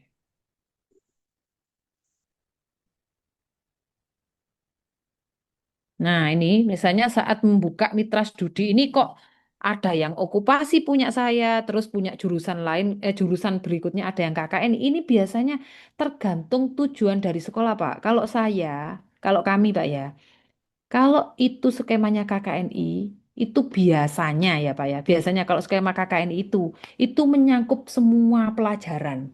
Jadi kalau okupasi itu kan pecah-pecah. Ini kayaknya Bapak kan ada yang apa? Okupasi IT Security Management itu kan hanya sekelumit pelajarannya, betul nggak Pak? Betul itu, betul. Ya. Ya. Gitu loh. Jadi kalau KKNI biasanya itu di KKNI ini biasanya dicapai melalui klaster. Pertama Security Management, klaster kedua. Sehingga lebih lengkap. Kadangkala sekolah itu masih ingin menggunakan okupasi KKN, menggunakan skema KKN ya enggak apa-apa kalau di sini masih tertulis aktif. Itu boleh, Pak. Enggak ada masalah. Baik, terima kasih Bu. Nangkap Bu. Gitu. Oke, gitu. Kadang kan sekolah mikir, ah dulu kok muridku tak kasih satu okupasi kok gak diterima kerja. Lek KKNI kan bisa empat empat keterampilan jadi satu misalnya gitu ya. Oke, tapi syaratnya di sini masih harus aktif supaya nanti dimintakan sertifikat masih bisa. Oke, aman Bapak Ibu? Aman Bu, lanjut. Aman, Bu. Sekarang saya akan memberikan template Bapak Ibu, template kepada Bapak Ibu dan saya praktekkan dulu supaya Bapak Ibu tidak sampai apa sakjane ngerjakno gimana tidak sampai seperti itu supaya nanti Bapak Ibu oh ini caranya gini ya. Jadi bisa langsung ngerjakan gitu ya. Sebentar. Saya berikan template terkait tugas tadi.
Baik, saya share ini untuk mengerjakan tugas seperti ini Bapak Ibu. Sederhana, tapi saya harap Bapak Ibu bisa paham? Sebentar ya, saya izin besarkan. Nah, jadi saya ingin Bapak Ibu menulis judul skema. Kalau ingin menulis judul skema supaya tidak salah kaprah, tidak salah persepsi, ini okupasi ini atau apa, Bapak Ibu tinggal lari tadi ke skema Bapak Ibu. Judul itu kan ada di atas. Ini langsung pun Bapak Ibu copy. Bapak Ibu yang pinter-pinter IT ya, mau PDF di Word kan, split PDF dan lain sebagainya itu sangat membantu saat pelatihan asesor ya. Misalnya ini skema okupasi fotografer junior. Ini panjenengan kopas ini Bapak Ibu. Nah, gitu aja caranya. Terus nomor skema, ini kalau dari BNSP dan Kemendikbud itu biasanya di bawah sini tuh ndak ada nomor. Jadi ndak perlu dikasih nomor di sini, kosongi saja. Nah, terus tadi kan ada pertanyaan, persyaratan dasarnya untuk skema ini apa saja? Lihat di skema di klausul nomor berapa tadi kalau persyaratan dasar? Nomor 6. Nah, ini persyaratan dasar. Ini juga panjenengan kopas. Bu, punya saya kopas nggak bisa, Bu, karena itu image.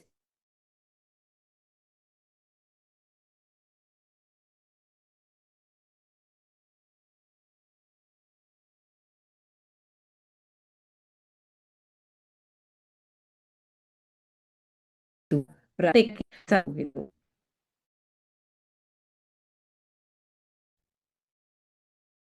Hasil pekerjaan tugas ini gitu. Persyaratan dasar sudah, kemudian kita paket unit ya kan? Kan karena di sini itu ada paketan Bapak Ibu. Ini ada paketnya. Untuk jadi fotografer ini harus memiliki 3 plekan ke sini. Judul unitnya ya Bapak Ibu pindah, kode unitnya juga Bapak Ibu pindah. Nah, misalkan nomor 1 sampai nomor 13. Ini untuk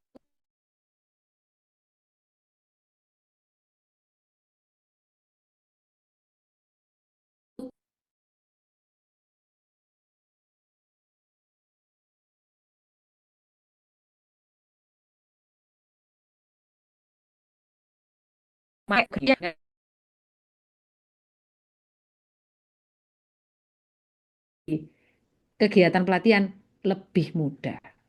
Dan ini memang tugasnya internalisasi yang pertama dan kedua. Nanti yang ketiga kita tugasnya bikin peta kelompok pekerjaan. Tentu dari sebaran aspek kritis ini juga. Contoh ya, ini kan ada kode unit. Bapak Ibu tulis kode unitnya. Kalau Bapak Ibu bisa ngopi, ya, copy paste, monggo. Kalau tidak bisa copy paste, maka diketik. Untuk memudahkan skema, kalau bisa Bapak Ibu print. Ini di print. Nanti saat Bapak Ibu kerja itu biar enak. Kerja di mana ya saat pelatihan? Saya hanya nyontohkan satu ya Bapak Ibu, cara kerjanya. Nanti Bapak Ibu lanjutkan sendiri. Saya beri waktu 1 hari, berikutnya sudah bisa kita presentasi. Bisa ya Bapak Ibu gitu ya? Nanti formnya saya kirim. Yang Excel ini. Setelah ini sudah aspek kritis. Tadi kita kan sepakat aspek kritis jangan lihat di skema. Nggak akan nemu. Lihatnya di mana Bapak Ibu? SKKNI. Nah, di SKKNI kita tadi. Maka kita buka SKKNI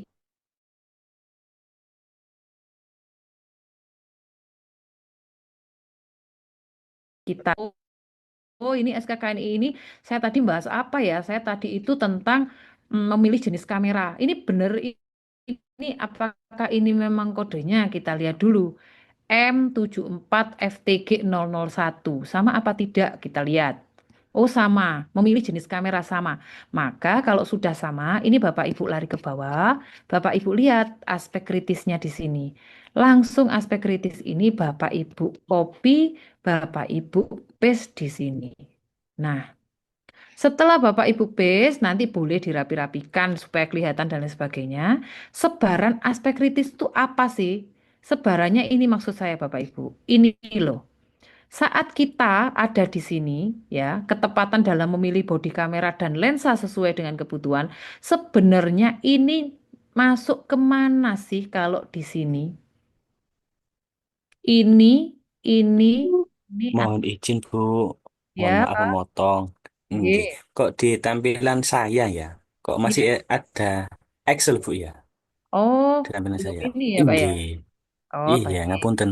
Apa cuma Ya, saya atau yang lain juga enggak tahu. Nggih. Mohon maaf, Bu. gini Ya, mungkin ya. Bentar. Nah, gini, gini. Sudah oke? Ganti-ganti? Ya, Bu, siap. Sampun, Bu. Nah, ini sudah ganti-ganti, Bu. Nggih. Nah, jadi saat tadi unit pertama itu kan kita dari sini tadi Bapak Ibu. Nah, sini dulu. Ini kan paketannya si fotografer junior, ya. Fotografer junior tadi kan saya ambil sebagai skema saya. Nah, ini judul skema, skema sertifikasi okupasi fotografer junior. Sudah saya kopas. Persyaratan dasar juga sudah saya kopas dari sini. Nah, ini sudah saya kopas tadi. Kemudian paket kompetensi ini adalah ini yang nomor 5. Ini saya kopas ke sini Bapak Ibu. Di sini. Nah, nomor 1 sampai nomor 13. Nanti panjenengan lengkapi sendiri kalau punya panjenengan. Ini saya contohkan 1. 1 sampai 13. Kode unit, judul unit kopas dari sini. Ini dikopas semua sampai nomor 13, taruh di sini. Aman ya? Bisa ya? Nggih, Bu. Kemudian Nggih. aspek kritisnya tentu nyari di SKKNI. Nah, kalau SKKNI bunyinya sudah beda lagi. Memilih jenis kamera, kodenya sama, langsung turun ke bawah. Sampai ada tulisan aspek kritis, jenengan copy, ditaruh di aspek kritis. Kalau sudah, kita masuk ke sebaran aspek kritis. Tadi kan minta disebar. Maksudnya itu gimana sih? Sebaran itu gini Bapak Ibu. Aspek kritis di sini adalah ketepatan dalam memilih bodi kamera dan lensa sesuai dengan kebutuhan. Kalau kita lihat ke atas, kira-kira itu nyambungnya ke KUK mana Bapak Ibu? Memilih bodi kamera tadi dan lensa. Pasti di Yang sini. nomor 1. Dan nomor 2. Lensa kan ada di nomor 2. Oke? Memilih bodi dan lensa sesuai dengan kebutuhan kan? Maka aspek kritis di pekerjaan memilih kamera ini ternyata sebarannya ada di elemen 1, KUK 1.1 dan KUK 1.2. Ini ditulis di sini dengan singkatan E1 KUK 1.1 KUK 1.2. Kalau dia nyebar ke 2 KUK. Kalau cuma nyebarnya nanti Bapak Ibu nemukan hanya ke 1 KUK, ya maka cukup nulis E1 KUK 1.1. Ini untuk sebaran aspek kritis. Nanti ini larinya kemana? Kok tidak ada acara ke sini-sini segala sih? Nanti arahnya kalau Bapak Ibu disuruh bikin soal, itu Bapak Ibu tidak perlu melihat lagi analisis aspek kritis. Sudah panjenengan analisis sekarang. Nanti larinya ke peta kelompok pekerjaan juga. Dari sini ada pertanyaan Bapak dan Ibu.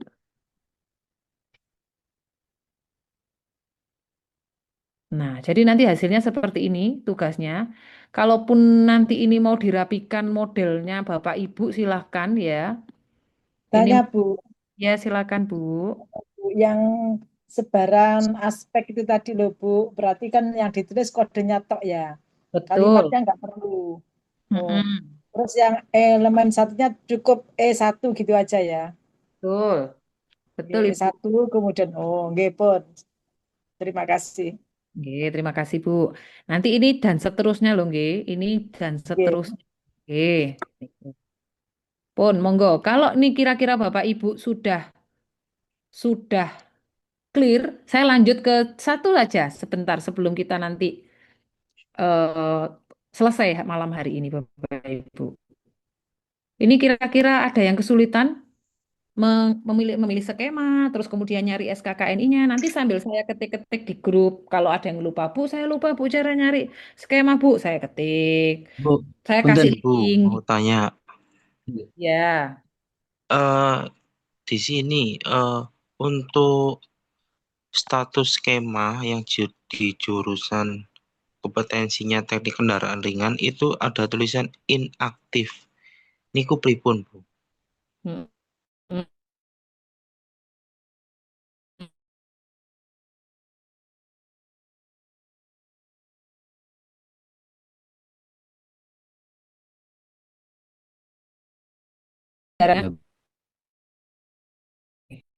Nah, ini loh Pak. Ini kan teknik kendaraan ringan tuh kalau nggak salah subbagian apa Pak? Bidang Teknologi rekayasa, Bu. Ya, Yang paling teknologi bawah, ya. Bu. Manufaktur dan rekayasa ini ya Pak ya. Teknik otomotif. Nggih. Dunia otomotif. Oke, ini. Nah, ini teknik kendaraan ringan.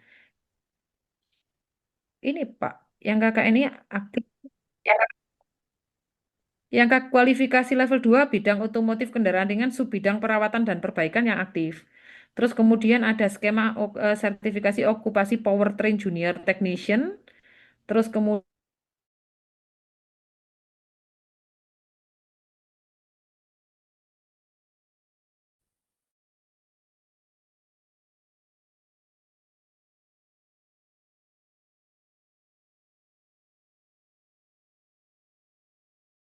masih junior technician.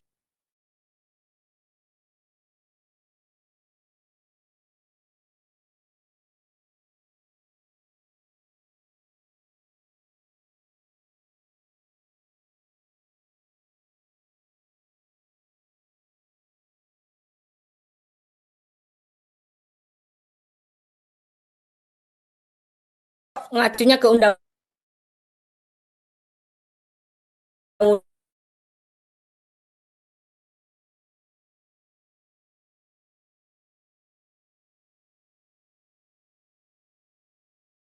Teknologi informasi iya emang SK kan. Oke. Siap, siap. Maksudku nih Bu. Oke. Yang lainnya ini aja nggak keluar Bu ya punya Ya, informasi. nggak ada. Aduh. Oke, oke. Yang lainnya monggo. Aman? Aman, Bu. Oke. Berarti Baik. tugasnya itu hanya memilih satu skema saja, Bu, ya? Ya, kalau bisa Pak, skema yang jenengan pilih ini kalau bisa ya, kalau satu jurusan nanti sih, kalau nanti satu jurusan itu banyak yang ikut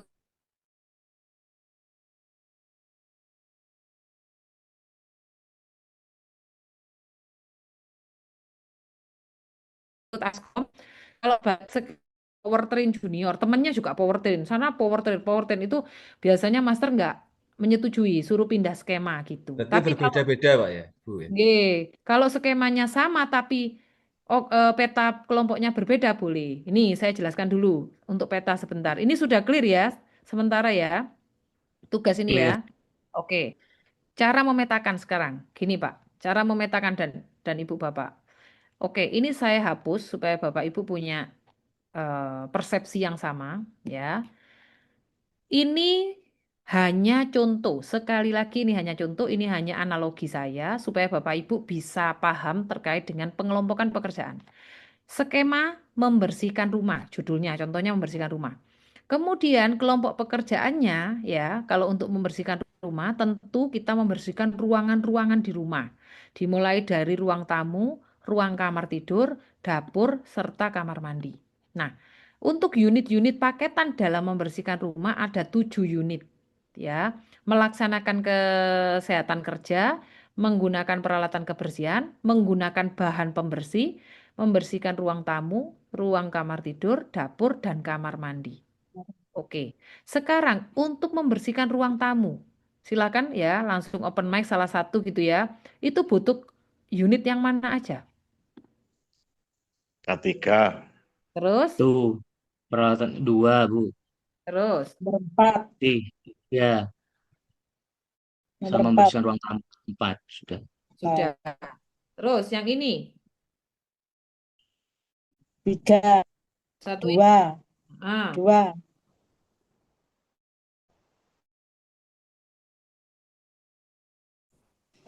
3. terus Ya. 3 sama dapur nomor 6. ini 1, 2, 3 sama nomor 7. artinya gini Iya. Bapak Ibu, terutama yang baru ikut Askom ya.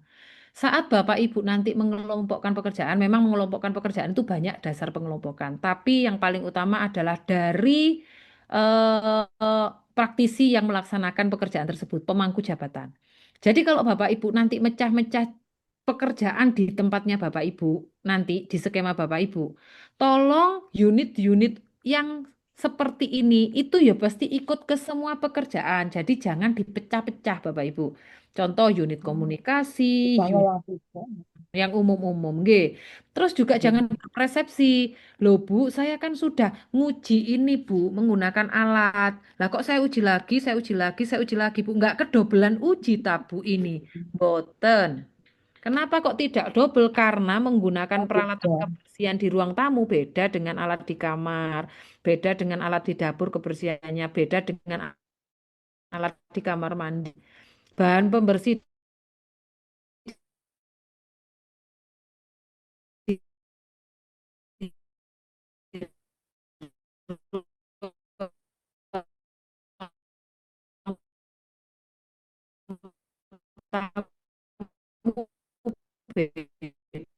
nomor 1 ya, sheet 1, Bapak Ibu juga ngerjakan sheet 2. Tentu ini bukan membersihkan rumah, tapi skemanya Bapak Ibu. Ya tata busana, ya tadi farmasi, ya tadi engine technician segala macam. Silakan unitnya ditebar di sini, terus pekerjaannya disebar sini. Maka harus 4 kelompok nggih mboten. Bisa saja satu skema itu cukup jadi satu kelompok. Ya boleh dong. Enggak apa-apa. Kalau memang itu tidak bisa dilepas, tidak bisa dipecah.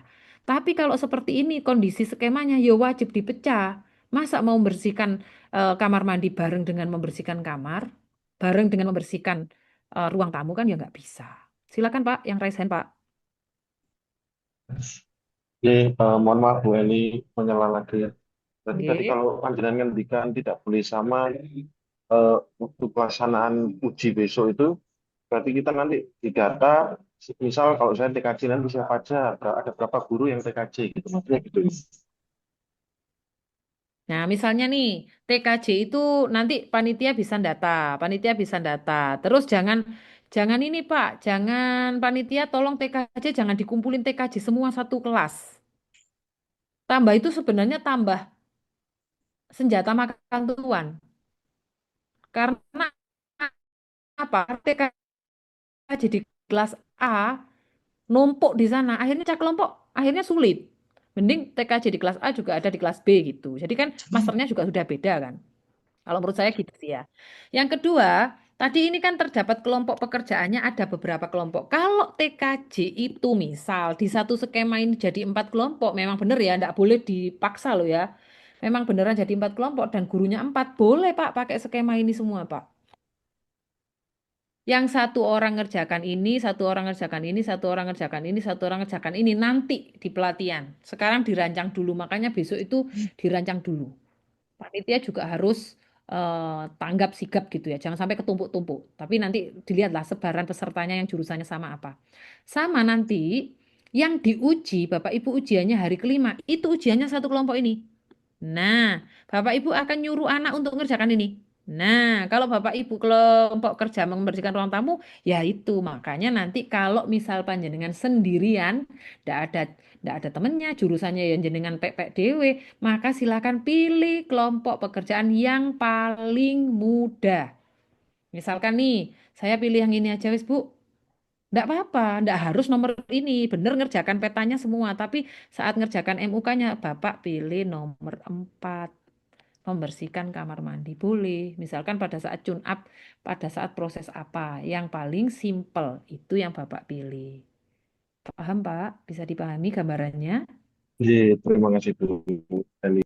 Oke, ampun, ada lagi. Jadi tugasnya ini ya, tugas ini sama kalau bisa ini. Ini besok sudah bisa 2 hari lagi bisa kita presentasi. Dan presentasinya itu bukan presentasi formal seperti Assalamualaikum, perkenalan boten. Jadi Bapak Ibu langsung absen satu share. Saya lihat oke langsung eh, close we sudah stop share gitu Bapak Ibu. Supaya saya bisa langsung umpan balik gitu. Jadi tidak memakan banyak waktu. Share, saya lihat oke, langsung stop share. Kalau misalnya ada perbaikan, langsung saya beri perbaikan gitu. Ada lagi Bapak Ibu? Nanti materi-materinya saya share di mana? Di grup form ini juga. Baik, kalau tidak ada yang ditanyakan, saya kira untuk malam ini cukup. Nanti tugas-tugas ini saya share di grup. Terus mohon daftar hadir internalisasi pertama yang online ini diisi sehingga nanti apabila ditanyakan bukti-bukti kehadiran Bapak Ibu juga sudah. Nah, gitu ya Bapak Ibu ya. Baik, izin saya stop share. Ini ada yang bertanya ini kayaknya. Oh, sudah selesai ya? Oh, sampun. Ya, kalau statusnya inaktif, maka cari yang aktif di Mitra Studi, gitu ya Bapak Ibu. Nanti kalau kesulitan nyari-nyari tidak ada, Bapak Ibu tik di grup, nanti kita bantu untuk mencarikan bersama teman-teman lain, gitu. Atau bersama panitia atau dengan jejaring SMK yang lain, supaya ada jalan keluarnya. Itu mungkin Pak Sulam, terima kasih waktunya. Monggo saya kembalikan ke Pak Sulam. Terima kasih Pak. Terima kasih Bu Eli atas materi yang telah sampaikan pada teman-teman peserta Askom dengan rigid dan rinci sekali. Mudah-mudahan teman-teman peserta Diklat Askom ini bisa memahaminya dan bisa menjalankan, melaksanakan tugas-tugas yang akan disampaikan oleh Bu Eli. Yang pada intinya tadi skema tentunya ya, skema sama SKKNI menjadi lakonnya. Kemudian diinformasikan kepada teman-teman peserta di Kelaskom, presensi sudah bisa diisi ya di obrolan itu bisa ditampilkan linknya, silakan diisi. Kemudian nanti untuk draft pengumpulan tugas nanti juga akan di-share di grup Diklat Askom ya. Nanti teman-teman bisa langsung menindaklanjuti apa yang telah disampaikan oleh Bu Eli. Bu Eli ngapunten nanti mau saya tanyakan ini siswa nanti yang akan diajak untuk hari terakhir itu apakah ada ketentuan misalkan harus kelas 12 atau bagaimana Bu Eli? Boten Pak. Jadi nanti siswa yang Bapak Ibu ajak ke tempat pelatihan itu bisa mulai kelas 10 enggak apa-apa. Tapi kan itu ada persyaratan itu membawa rapot semester 5 dan L kan. Ngaten. Kak, bikinkan dami, bikinkan sertifikat. Bikinkan begitu Pak. ya. Anaknya Jadi kasih PKL. Ya, dibikinkan terus diberi keterangan bahwa ini untuk kebutuhan pelatihan. Kayak itu loh Pak, watermark itu loh. Nah, jadi sertifikat PKL atas nama Eli Farida di PT ini dalam watermark untuk kebutuhan pelatihan. Gitu loh. Juga rapot monggo rapotnya kelas 12 diganti nama untuk kebutuhan pelatihan enggak apa-apa. Karena ini tuh untuk Pak, apa ya? Supaya peserta tuh paham bahwa syarat dasarnya ini gitu loh, Pak. Jadi seperti itu yang diharapkan oleh teman-teman nanti ketika nanti pada ujian di hari terakhir itu. Kemudian barangkali ada trik-trik khusus Bu Eli terkait dengan teman-teman ini untuk memilih skema itu supaya memudahkan pada saat ujian nanti bagaimana Bu Eli?